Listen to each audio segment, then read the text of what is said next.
Assalamualaikum warahmatullahi wabarakatuh. Alhamdulillahirabbil alamin, asyhadu an la ilaha illallah wahdahu la syarikalah wa asyhadu anna Muhammadan abduhu wa rasuluh la nabiyya wa la rasula ba'dah. Amma ba'd. Alhamdulillah, kita memang pingin anak-anak kita nggak ada yang ngalamin krisis. Kita memang pingin anak-anak kita dari awal, dari kecil hingga mereka remaja, hingga mereka nanti sudah berumah tangga, semuanya smooth, lancar, baik-baik saja.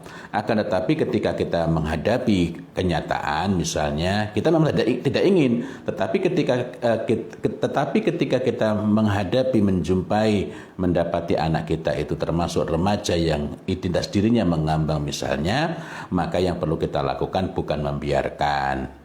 Kita juga tidak bisa hanya mengatakan harusnya nggak begitu, karena mereka seperti itu tidak lepas dari kita juga.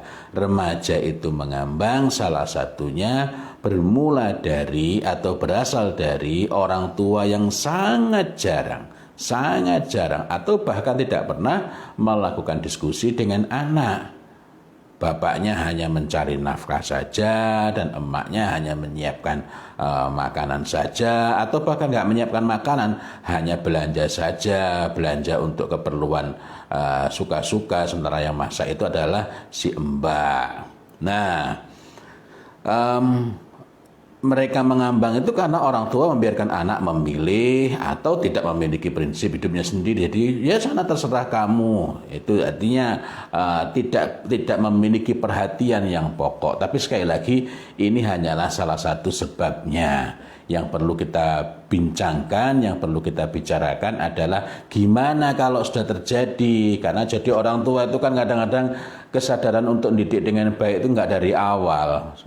Dan bukan berarti kalau kita dulunya lalai, kita dulunya tidak menyadari tanggung jawab kita mendidik anak, lalu tidak punya hak lagi untuk memiliki anak yang baik. Artinya kalau kemudian anak kita itu kok ya ada yang menjadi remaja dengan identitas diri mengambang atau identity diffusion, maka ada beberapa hal yang perlu kita ingat, ada beberapa hal yang perlu kita pahami.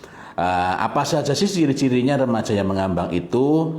Karena remaja mengambang, saya membicarakan lebih dulu remaja mengambang, karena remaja mengambang ini kerap kali tidak dianggap bermasalah oleh orang tua. Remaja mengambang ini orientasinya cenderung impersonal alias emotivation, yakni dia itu nggak punya motivasi, diiming-imingi nggak kepingin, ditakut-takuti tidak takut. Sepertinya ini kayaknya hidup itu ya terserah besok lah, besok mau ngapain ya terserah, ya, tidak ada sesuatu yang dia kerjakan secara khusus. Dia juga tidak memiliki prinsip yang kokoh, dia tidak memiliki arah hidup yang jelas. Jadi kalau diajak teman tawuran ya berangkat tawuran, diajak pengajian ya berangkat pengajian, sehingga di sini orang tua juga lagi-lagi kadang salah mengartikan anak saya itu sebenarnya baik Ustadz, dia itu orangnya supel, sama siapa saja bisa bergaul, tapi ya itu justru karena itu dia sama anak yang berandalan ya akrab, sama anak pengajian ya akrab gitu. Nah, cuma masalahnya adalah kalau saya ajak bicara mengenai kamu itu pinginnya apa sih nak? Kamu itu nanti pingin kuliah di mana sih nak? Kayaknya dia itu nggak punya motivasi gitu loh Ustaz. Kayaknya dia itu nggak ada gregetnya gitu loh. Nah kalau gitu apa sih yang perlu kita pahami? Memang dia sepertinya tidak ada minat sama sekali dan itu betul. Tetapi atau mungkin dia punya minat beberapa hal tapi tanpa komitmen. Maksudnya minat itu ya seneng aja, tapi dia nggak mau mengeluarkan effort, nggak mau bersungguh-sungguh berupaya dengan sangat kuat untuk mewujudkan, untuk meraih apa yang diminatinya itu gitu. Nah, apa yang diminatinya itu. Nah, lalu apa yang dapat kita lakukan? Perlu pendekatan personal. Maksudnya personal itu ada individual, ada personal. Kalau masing-masing anak kita perlakukan dengan sama, tanpa masing-masing kita dekati satu persatu sendiri-sendiri, tetapi kita tidak memperhatikan keunikan masing-masing, ini namanya pendekatan individual. Nah, pendekatan personal itu artinya kita ini deketin anak, kita berusaha dengerin dia, memahami dia, sehingga anak itu deket. Ini kan awalnya hubungannya agak renggang, berseterus sih enggak, berontak sama orang tua sih enggak, makanya seringkali dianggap enggak bermasalah. Di rumah ya biasa-biasa saja, tapi hubungannya itu kering sama orang tua, datar sama saudara-saudaranya juga demikian.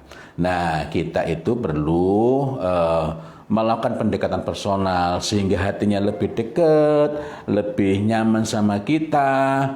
Kalau sudah seperti itu, barulah kita mengubah motivasinya. Artinya kita melakukan penataan motivasi, menumbuhkan pada dirinya itu sesuatu yang ingin dicapai sebelum akhirnya kita menata identitas dirinya. Nah, jadi jangan tergesa-gesa gitu ya. Jangan tergesa-gesa. Kalau memungkinkan misalnya mudah-mudahan sekiranya ada yang mengalami begitu. Kalau memungkinkan sedapat mungkin carilah pendamping sebaya. Pendamping sebaya itu gimana? Jadi kalau remaja yang seperti ini kan sangat mudah dipengaruhi oleh teman. Nah, kita carikan teman yang dapat menjadi pendamping sebaya. Tentu saja tidak kita sampaikan ini ada pendamping sebaya, tidak. Tetapi kita berusaha proaktif untuk mencarikan teman sebaya yang bisa diajak ngobrol dengan enak. Dan pendamping sebaya itu, teman sebaya ini mengarahkan dia. Nah, ini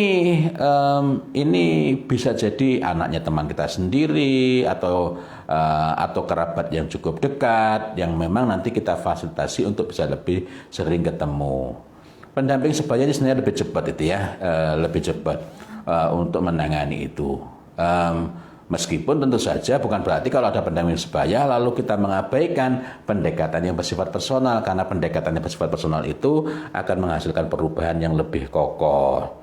Tapi kalau ada pendamping sebaya simultan, ya pendamping sebaya itu melakukan, kita juga mendekatinya secara personal sehingga anak itu akhirnya sudah mulai ada rindu kepada kita, lebih dekat dengan kita, maka akan lebih mudah untuk perubahan-perubahan yang lebih besar. Artinya di sini ketika anak itu kok nampaknya ya nggak ada gairah, itu ya kita jangan biarkan, nanti kan akan berubah sendiri. Tidak, sebab identitas mengambang yang berkepanjangan itu dapat membawa kepada kebingungan identitas alias identity confusion. Kalau identitas diri yang mengambang itu identity diffusion, maka kebingungan identitas adalah disebut sebagai identity confusion, bingung gitu loh. Yang ini kalau dibiarkan terus itu ujungnya bisa satu di antara dua. Pertama namanya crowd, ikut arus. Jadi crowd itu saya tempo hari sempat menjelaskan ini dan ada pertanyaan di kolom chat di Zoom itu, tetapi tidak sempat menanggapi karena sudah tidak memungkinkan. Mengira bahwa yang dimaksud dengan crowd itu ikut kegiatan rame-rame, ikut pengajian umum dan lain-lain. Bukan. Tetapi crowd ini adalah peristilahan dalam psikologi perkembangan yang merujuk kepada kondisi di mana seseorang itu ikut arus. Jadi dia itu tidak memiliki arah, pokoknya kemana arusnya, betul-betul lebih lebur. Kalau tadi itu diajak pengajian berangkat, diajak tawuran juga berangkat, nanti mana kuat-kuatan itu. Tetapi kalau ini kita biarkan anak mengalami kebingungan identitas, maka dia betul-betul lebih total, lebih lebur dengan arus itu. Kemana arus itu akan membawa dia, ke sana dia pergi. Nah, itu lebih mendebarkan. Lebih mendebarkan itu justru kerap kali membuat orang tua segera tersadar sehingga segera melakukan langkah-langkah, apakah dengan mendatangi ahli ataukah yang lain-lain, introspeksi sendiri. Nah, yang kedua ini lebih berbahaya. Yang gimana yang kedua itu? Yakni remaja ini menarik diri, withdrawal. Dan ketika menarik diri itu tidak jarang orang tua jadi bangga, senang, bahagia.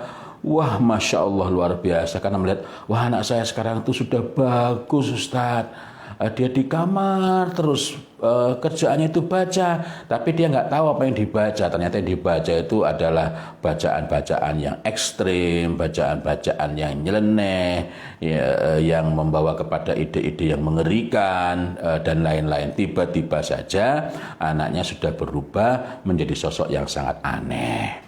Nah, sekali lagi, menghadapi remaja dengan intas diri mengambang ini, poin pokoknya ialah pendekatan personal. Jika kita tidak ada orang yang dapat kita mintai, orang yang dapat kita harapkan untuk menjadi pendamping sebaya, pendekatan personal.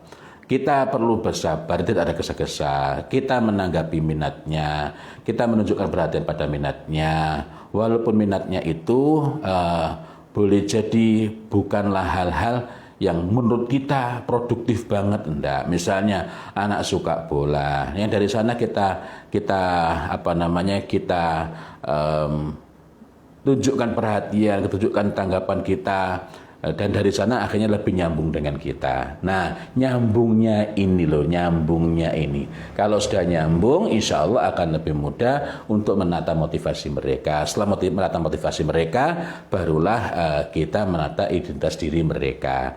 Bagian akhir ini sekedar resume saja.